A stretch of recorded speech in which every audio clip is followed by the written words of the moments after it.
کراچی کے بڑے مسائل ہیں وہ کیا ہیں؟ پینے کا پانی میسر نہیں ہے پورے شہر کراچی کو, نہ آپ کے گھر میں آتا نہ میرے گھر کے اندر آتا ہے. کراچی شہر کے اندر ٹرانسپورٹ نہیں ہے. کراچی کا جو سیویج کا پانی وہ سارا سمندر کے اندر جاتا ہے. کراچی کے صفائی ستھرائی کے نظام نہیں ہے. کراچی کے اندر ایک سیف سٹی پروجیکٹ تھا وہ مکمل نہیں ہوا. پرائرٹی نمبر 1 جو ہماری ہے وہ پینے کا پانی ہے. نمبر 2 جو یہ اسٹارم ڈرینس کو ہم نے ٹھیک کرنا ہے. نمبر 3 صفائی ستھرائی کا نظام کرنا ہے. کراچی کے اندر سیف سٹی پروجیکٹ لے کر آنا ہے. اور سب سے بڑی بات کراچی کا جو ٹرانسپورٹ کا نظام ہے اس کو ہم نے بہتر کرنا.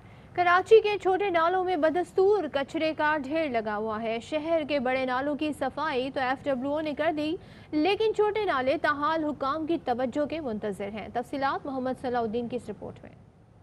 سندھ سالٹ ویسٹ مینجمنٹ کی ناقص کارکردگی کی وجہ سے شہریوں کی زندگی اجیرن بن گئی. کراچی کے 38 بڑے نالوں سمیت 500 چھوٹے نالوں کی صفائی تاحال نہ ہو سکی.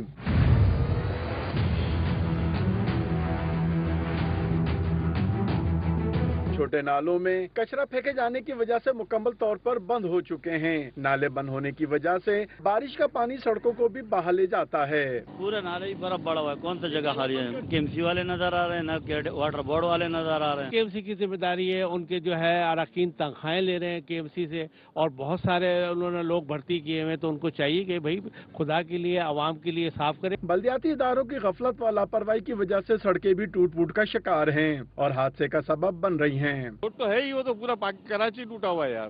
FWO کی جانب سے 3 بڑے نالوں کی صفائی سے حالیہ بارشوں میں عوام کو کافی ریلیف ملا تھا. کیمرامین مستنصر حسین کے ساتھ محمد Salahuddin, ARY news, Karachi.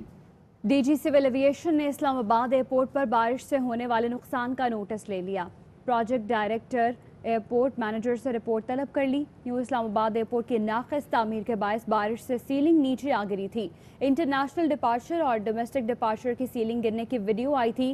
Selling کے گرتے ہی بارش کا پانی لاؤنج میں داخل ہو گیا تھا. اس سے پہلے بھی بارش کا پانی نیو اسلام آباد ایئرپورٹ میں داخل ہو چکا ہے. معاون خصوصی ڈاکٹر شہباز گل نے بارش سے نیو اسلام آباد ایئرپورٹ پر نقصان کی ویڈیو شیئر کی ہے, اور اس ویڈیو میں شہباز گل بتا رہے ہیں کہ یہ ہے نیو اسلام آباد ایئرپورٹ جس کا ٹھیکیدار مریم صفدر کا سمدھی تھا. ہر بارش میں یہ عمارت کسی نہ کسی جگہ سے بھرنا شروع ہو جاتی ہے. ان میں سے کوئی ادارہ سوال کرے گا تو جھتہ لے کر اس پر حملہ آور ہو جائیں گی. آخر رشتہ داروں کا اتنا حق تو بنتا ہے. ڈاکٹر شہباز گل کی جانب سے نیو اسلام آباد میں جو بارش کے بعد نقصانات ہوئے ہیں ایئرپورٹ پر, اس کی ویڈیو شیئر کی گئی ہے, اور انہوں نے تنقید کی ہے مریم نواز پر, اور کہا ہے کہ ان کے ٹھیکیدار جو تھا اس ایئرپورٹ کا مریم نواز کا سمدھی تھا. ہر بارش میں یہ عمارت کسی نہ کسی جگہ سے نقصان اسی طریقے سے دکھاتی ہے, بھرنا شروع ہو جاتی ہے. ان سے کوئی ادارہ اگر سوال کرے تو کیا یہ اس پر بھی جھتہ لے کر حملہ آور ہو جائیں گے, اور آخر رشتہ داروں کا اتنا حق تو بنتا ہے. وزیر اطلاعات شبلی فراز نے ٹویٹ میں کہا کہ وزیر اعظم نے 2 سال میں 2344 ارب روپے حکمت عملی اور کوششوں سے بچائے. یہ رقم پاکستان کے 3 سال کے ترقیاتی بجٹ سے زیادہ ہے. انہوں نے کہا ریکوڈک کے $7 ارب 1100 ارب روپے اور کار کے $1.5 ارب 240 ارب روپے کے برابر ہیں, جبکہ GIDC کے 400 ارب اور IPP کے 604 ارب روپے بچائے. ملکی تاریخ میں پہلی مرتبہ اوورسیز پاکستانیوں کو ڈیجیٹل بینکنگ کی سہولت دینے کا فیصلہ. اوورسیز پاکستانی اس ملک میں براہ راست بینکنگ پیمنٹس اور سرمایہ کاری کر سکیں گے. بات کریں گے ہمارے نمائندے عبدالقادر سے. قادر بتائیے. دیکھیے, وزیراعظم کے معاون خصوصی زلفی بخاری اور وزارت اوورسیز کی جانب سے یہ روشن ڈیجیٹل اکاؤنٹس منصوبے کو حتمی شکل دی جا رہی ہے. ملکی تاریخ میں پہلی مرتبہ اوورسیز پاکستانیوں کو ڈیجیٹل بینکنگ کی ریموٹ سہولت دینے کا فیصلہ کیا گیا ہے. یعنی اوورسیز پاکستانی جو بیرون ملک میں موجود ہیں وہ اپنی پاکستان میں پریزنس شو کیے بغیر بھی اپنا اکاؤنٹ پاکستان میں کھلوا سکیں گے, اور ساتھ ہی ساتھ جو تمام بینکنگ فیسلٹیز ہیں ان سے فائدہ اٹھایا جا سکے گا. Fund transfer, bill payment, e commerce سمیت تمام بنیادی بینکنگ سروسز ان کو مل سکیں گی. اس کے ساتھ ساتھ پاکستان میں براہ راست سرمایہ کاری کے مواقع بھی انہیں ملیں گے. اس سلسلے میں اسٹیٹ بینک سمیت تمام کمرشل بینکوں سے زلفی بخاری کی مشاورت مکمل ہو گئی ہے اور جلد اس منصوبے کو لانچ کیا جائے گا. منصوبے کے تحت اوورسیز پاکستانی اسٹاک ایکسچینج میں بھی سرمایہ کاری کر سکیں گے, جبکہ بینکوں کی جانب سے جو فکس ڈپازٹ پروڈکٹس کی آفرز ہیں ان سے بھی فائدہ اٹھایا جا سکے گا. جو وزیر اعظم عمران خان کا ایک منصوبہ ہے رہائشی یا کمرشل پراپرٹی کی خریداری کا، اس میں بھی وہ براہ راست ٹرانزیکشن کر سکیں گے اور یہ اکاؤنٹس اپنی مرضی سے وہ فارن کرنسی یا مقامی کرنسی میں بھی کھلوا سکتے ہیں. تو یہ ایک بڑا اہم موقع ہے جس کا فائدہ اٹھاتے ہوئے اوورسیز پاکستانی براہ راست پاکستان میں سرمایہ کاری کر سکتے ہیں. وزیر اعظم کے معاون خصوصی زلفی بخاری نے اسے خوشائند قرار دیتے ہوئے کہا ہے کہ ڈیجیٹل بینکنگ کی سہولت اوورسیز پاکستانیوں کا دیرینہ مطالبہ تھا جسے وہ پورا کرنے جا رہے ہیں. قادر، بہت شکریہ. اپوزیشن جماعتوں کا اے پی سی ڈرامہ پہلے ہی فلاپ ہو چکا ہے. وزیر اعلیٰ پنجاب عثمان مزار نے کہا اپوزیشن نے صرف ذاتی مفادات کے لیے اے پی سی کا شوشہ چھوڑا. اپوزیشن لوٹ مار سے جمع دولت بچانے کی ناکام کوشش کر رہی ہے. عوام کے مسترد شدہ عناصر کے ہاتھ نہ پہلے کچھ آیا ہے نہ آئندہ آئے گا. 22 کروڑ عوام کو وزیر اعظم کی قیادت پر پورا اعتماد ہے. عمران خان چیلنجز کا جواں مردی سے مقابلہ کر رہے ہیں. پی ٹی آئی حکومت اپنی مدت پوری کرے گی.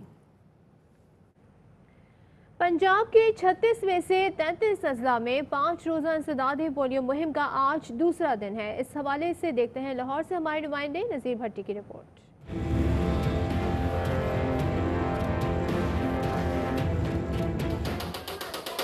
کورونا وبا کے باعث 5 ماہ کے دوران ملک کے سب سے بڑے صوبے پنجاب میں 3 کروڑ بچے پولیو قطروں سے محروم رہے. کچھ کیسز سامنے آنے پر 5 روزہ مہم شروع کر دی گئی. لاہور میں ایک کیس آیا تھا سامنے اور اسی کا یہ کیس رسپانس ہے. انسداد پولیو ٹیمیں ایس او پیز کا خیال رکھتے ہوئے پنجاب کے 33 اضلاع میں گھر گھر جا کر 5 سال تک کے بچوں کو قطرے پلا رہی ہیں. وہ اپنے بچے لے کے آتے ہیں، ہم اپنے ہاتھوں کو سینیٹائزر وغیرہ کر کے ان کے بچوں کو ڈراپس وغیرہ پلاتے ہیں. والدین نے پولیو کو قطرے پلانے کی مہم شروع کرنے پر حکومت کا شکریہ ادا کیا. یہ جو حکومت کام کر رہی ہے ہمارے بچوں کے مستقبل کے لیے، والدین کو چاہیے کہ اکثر ہم لوگوں نے دیکھا ہے بچے معذور جو روڈوں کے اوپر ہیں، اسی وجہ سے ان کو ٹائم سے پولیو کے جو ویکسین پلائی جائے. پنجاب میں پولیو قطرے پلانے کی مہم 19 اگست تک جاری رہے گی. کیمرامین آفتاب احمد کے ساتھ نذیر بھٹی، اے آر وی نیوز، لاہور. ملک بھر میں کرونا کے مریضوں میں کمی کا سلسلہ جاری ہے. 24 گھنٹوں میں کرونا کے 670 نئے کیسز رپورٹ ہوئے، جبکہ زیر علاج مریضوں کی تعداد 16,248 رہ گئی. گزشتہ 24 گھنٹے میں 6 مریض جاں بحق ہوئے. ورلڈ سٹی اتھارٹی نے غفلت نے شاہی قلعے کی تاریخی حیثیت خطرے میں ڈال دی ہے. قلعے کو بارشوں سے پہنچنے والے نقصان پر عام پینٹ کر دیا گیا. بات کریں گے ہمارے نمائندے خواجہ نصیر سے. خواجہ نصیر، ایسا کیوں کیا گیا؟ کچھ وضاحت دی گئی ہے ایڈمنسٹریشن کی جانب سے؟ جی بالکل. لاہور فورٹ جو کہ اس وقت پاکستان کا ایک بہت بڑا تاریخی ورثہ ہے اور ورلڈ ہیریٹیج لسٹ میں شامل ہے.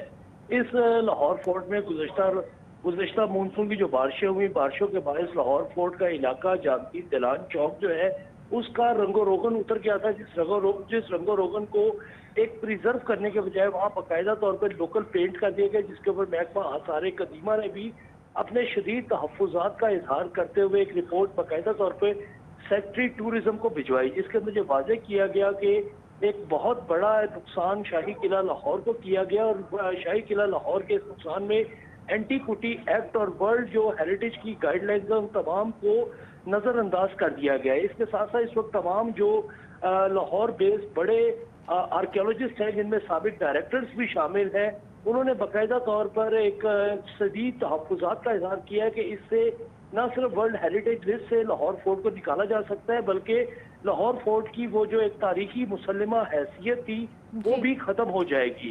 اس وقت عام پینٹ جو ہے وہ لاہور فورٹ کی دیواروں پہ، جیسا کہ ہمارے ناظرین دیکھ سکتے ہیں کہ لاہور فورٹ کی دیواروں پر عام پینٹ کیا جا رہا ہے اور یہ وہ دیواریں ہیں جو کہ آج سے 4 صدیاں قبل یہ بنائی گئی تھی، جس میں جہانگیر کی دلان شامل ہے اور جہانگیر دلان کا جو چوک ہے وہ بھی شامل ہے. ورلڈ ہیریٹیج لسٹ میں شامل ہونے کے باعث یہاں پر کوئی بھی جو کام ہوگا اس کام کے لیے باقاعدہ گائیڈ لائن موجود ہے کہ اس میں محکمہ آثار قدیمہ سے ایک گائیڈ لائن لی جائے گی، ایک پورا پلان دیا جائے گا، جس کے بعد محکمہ آثار قدیمہ یہاں کام کرنے کی اجازت دے گا. لیکن نہ تو محکمہ آثار قدیمہ کی گائیڈ لائن تھی بلکہ جو سابق ڈائریکٹرز ہیں تو کس کی اجازت سے پھر یہ کام ہوا خواجہ نصیر؟ اور جب یہ اس کام کا اپروول دیا گیا تب حکام کو ہوش نہیں آیا؟ جی یہ ساری ذمہ داری ورلڈ سٹی اتھارٹی پر عائد ہوتی ہے. ورلڈ سٹی اتھارٹی جسے آج سے 10 سال پہلے لاہور فورٹ جس کے ہینڈ اوور کیا گیا تھا، ورلڈ سٹی اتھارٹی نے اپنی سنگین بے ضابطگیوں کے باعث لاہور فورٹ کو، جو کہ اس وقت پاکستان کی واحد مونومنٹ ہے جس کو انٹرنیشنلی اون کیا جاتا ہے، یونیسکو اس کو اون کرتا ہے، یونیسکو اس کی رینوویشن کے لیے، اس کی پرزرویشن کے لیے اور اس کی کنزرویشن کے لیے باقاعدہ فنڈ کرتا ہے۔ اس کو ورلڈ سٹی اتھارٹی نے بقول سابق ڈائریکٹرز کے ایک منی میکنگ پلیس بنائی ہوئی ہے، جہاں پر جس طرح کہ ہم نے پہلے بھی یہ بریک کی تھی کہ یہاں پر باقاعدہ شادیوں کی اجازت دی گئی۔ ٹھیک ہے، اس طرح کے واقعات کا نوٹس پہلے بھی نہیں دیا گیا تھا۔ بہت شکریہ آپ کا Khawaja Naseer. Welcome back. Faisalabad میں دکانداروں نے آٹے اور چینی کا مصنوعی بحران پیدا کر کے قیمتوں میں اضافہ کر دیا، جس کے باعث شہریوں کو مشکلات کا سامنا ہے۔ اس حوالے سے بات کریں گے ہمارے نمائندے محمد کاشف سے۔ کاشف بتائیے۔ بالکل، فیصل آباد کے منافع خور دکانداروں اور ذخیرہ اندوزوں نے آٹا اور چینی کا ایک مصنوعی بحران پیدا کر رکھا ہے، جس کی وجہ سے قیمتوں میں اضافہ جو ہے دن بدن دیکھنے میں آ رہا ہے۔ شہری کتنے پریشان ہیں، ان سے بات کرتے ہیں۔ آٹا اور چینی جی بہت مہنگا ہو گیا ہے، عوام پریشان ہے۔ دکاندار جو ہے وہ 105 روپے کلو چینی فروخت کر رہے ہیں اور آٹا جو ہے وہ 70 روپے 75 روپے کلو فروخت کر رہے ہیں، حالانکہ اتنا ریٹ نہیں ہونا چاہیے۔ حکومت کو چاہیے کہ اس بارے میں غور کریں اور آٹا اور چینی سستی کی جائے۔ ضلع انتظامیہ جو ہے جو منافع خور دکاندار اور ذخیرہ اندوز ہیں ان کے خلاف جو ہے کارروائیاں نہیں کر رہی، جس کی وجہ سے دکانداروں نے جو ایک مصنوعی مہنگائی پیدا کر رکھی ہے۔ جی، وزیر اعلیٰ پنجاب عثمان بزدار کا کہنا ہے کہ گندم اور آٹے کی قیمتوں میں خود ساختہ اضافہ برداشت نہیں کیا جائے گا۔ بروقت اور مؤثر اقدامات سے گندم اور آٹے کی قیمتوں میں استحکام آیا۔ پنجاب واحد صوبہ ہے جہاں 20 کلو آٹے کا تھیلا مقررہ نرخوں پر دستیاب ہے۔ قیمتوں میں استحکام کے لیے آئندہ بھی ہر انتظامی قدم اٹھایا جائے گا۔ صوبے کے عوام کے حقوق کا تحفظ کرنا میری ذمہ داری ہے۔ حکام اور انتظامی افسران قیمتوں کے تسلسل کے ساتھ مانیٹرنگ جاری رکھیں گے۔ کراچی کے مختلف علاقوں میں گیس کی فراہمی متاثر۔ ملیر میں صفائی کے دوران گیس پائپ لائن متاثر ہوئی، علاقے کو گیس کی فراہمی بند ہو گئی۔ ملیر ماڈل کالونی، ناصر آباد ریلوے سوسائٹی کو گیس کی فراہمی متاثر ہے۔ طارق بن زیاد کالونی اور سعود آباد کے مختلف علاقوں میں گیس بھی بند ہے۔ بلدیہ قائم خانی کالونی میں 2 ہفتے سے گیس کی فراہمی معطل ہے۔ اورنگی، گلشن ضیاء، توحید کالونی، رئیس امروہی کالونی کو بھی گیس کی فراہمی معطل ہے۔ رینجرز نے کراچی کے مختلف علاقوں میں کارروائی کرتے ہوئے 10 ملزمان کو گرفتار کر لیا۔ ترجمان رینجرز کا کہنا ہے گرفتار ملزمان ڈکیتی، اسٹریٹ کرائم اور کار لفٹنگ میں ملوث ہیں۔ ملزمان سے غیر قانونی اسلحہ، ایمونیشن، مسروقہ سامان اور منشیات برآمد ہوئی۔ ملزمان کو قانونی کارروائی کے لیے پولیس کے حوالے کر دیا گیا۔ پاک پتن میں بر صغیر کے عظیم صوفی بزرگ حضرت بابا فرید الدین مسعود گنج شکر کے 778ویں سالانہ عرس کی تقریبات کا آغاز ہو گیا ہے۔ درگاہ پاک پتن کے سجادہ نشین نے پہلے روز کی رسومات ادا کرتے ہوئے زائرین میں روایتی تبرکات تقسیم کیے۔ مزید بتا رہے ہیں ہمارے نمائندے امداد حسین۔ جی بالکل، سلسلہ چشتیہ کے عظیم صوفی بزرگ حضرت بابا فرید الدین مسعود گنج شکر علیہ رحمت کے 778ویں سالانہ عرس مبارک کی تقریبات کا دربار کے سجادہ نشین دیوان مودود مسعود چشتی فاروقی نے آغاز کر دیا گیا ہے۔ روایتی جو سلسلہ چشتیہ کے رسومات ہیں وہ ادا کی گئی ہیں۔ عقیدت مندوں میں سلسلہ چشتیہ کا تبرکات تقسیم کیے گئے ہیں اور دربار شریف پر ختم خواجگان پڑھایا گیا ہے۔ محفل سماع اس وقت ہو رہی ہے، جبکہ میں یہاں پر آپ کو یہ بتاتا چلوں کہ کورونا کے SOPs کے تحت اس دفعہ عرس کو محدود کیا گیا ہے۔ 24 گھنٹے دربار شریف پر محفل سماع جاری رہتی تھی، اس دفعہ وہ نہیں ہو رہی ہے، جبکہ دربار شریف پر عام زائرین کا جو داخلہ ہے وہ بھی بند کر دیا گیا ہے۔ چند محدود افراد کے ہمراہ جو ہیں سجادہ نشین رسومات ادا کر رہے ہیں۔ اس موقع پر پولیس کی طرف سے بھی فول پروف سیکورٹی کے انتظامات کیے گئے ہیں۔ جی، خبروں کا سلسلہ جاری ہے، ابھی ایک بریک لیں گے، ہمارے ساتھ رہیے گا۔ Welcome back. اور آپ کو بتائیں کہ chairman CPEC authority Asim Saleem Bajwa کی جانب سے گوادر کی ویڈیو جاری کر دی گئی ہے اور اس ویڈیو کے حوالے سے وہ یہ لکھتے ہیں کہ گوادر میں یوم آزادی کی تقریبات میں جوش و جذبہ دیکھنے میں آیا ہے۔ گوادر نیوز بلیٹن سے فی الحال اتنا ہی۔ مزید خبروں اور اپڈیٹس کے لیے وزٹ کیجیے ہماری ویب سائٹ ARYnews.tv اور دیکھتے رہیے ARY نیوز۔